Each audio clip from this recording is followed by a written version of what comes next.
जोबथेसालियाव फासि होनायनि सिगां साजा मोननांनाय दायनिगिरिनि जोबथा हास्थायनायखौ मानो सोंनाय जायो? नोंथांमोना बयबो नुबाय आरो खोनाबाय जानांगौदि दायनिगिरिखौ जुदि फासिनि साजा फोसावोब्ला एबा फासि होनो थाङोब्ला दायनिगिरिनि जोबथा हास्थायनायखौ सोंनाय जायो। नाथाय नोंथाङा मिथिगौना बे जोबथा हास्थायनायखौ मानि थाखाय सोंनाय जायो?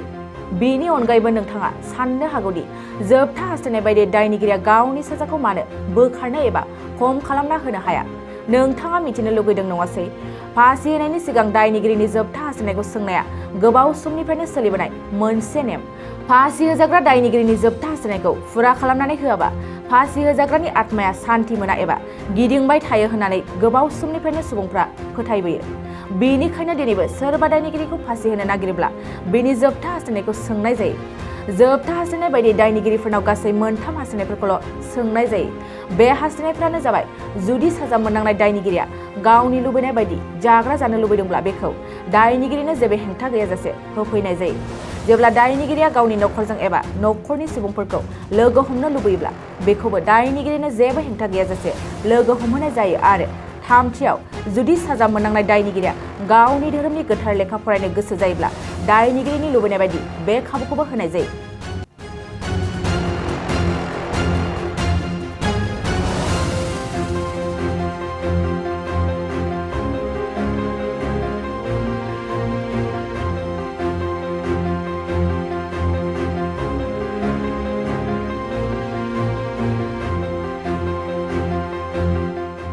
नोंथाङा सानाय सुनाय बेरामनि जेंनायाव गोग्लैदों नामा?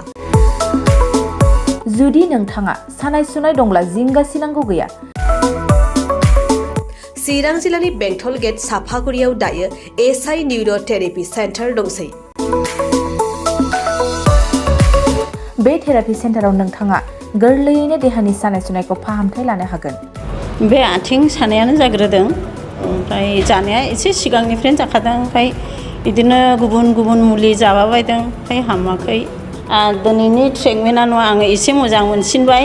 जेरै सिं सानाय, आफादावरि सानाय, मोदोम जरा सानाय, आइजोफोरनि जेंना, खर' सानाय बायदि बेरामखौ फाहामनाय जायो।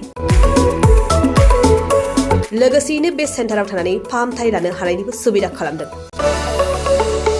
नोंथांमोनहा एसआइ निउर' थेरापि सेन्टाराव फाहामथाय लानो गोसो दंब्ला नैबे मबाइल नम्बर 7620160459 नङाब्ला 9476977956 आव थोंजों सुलाद लानो हागोन।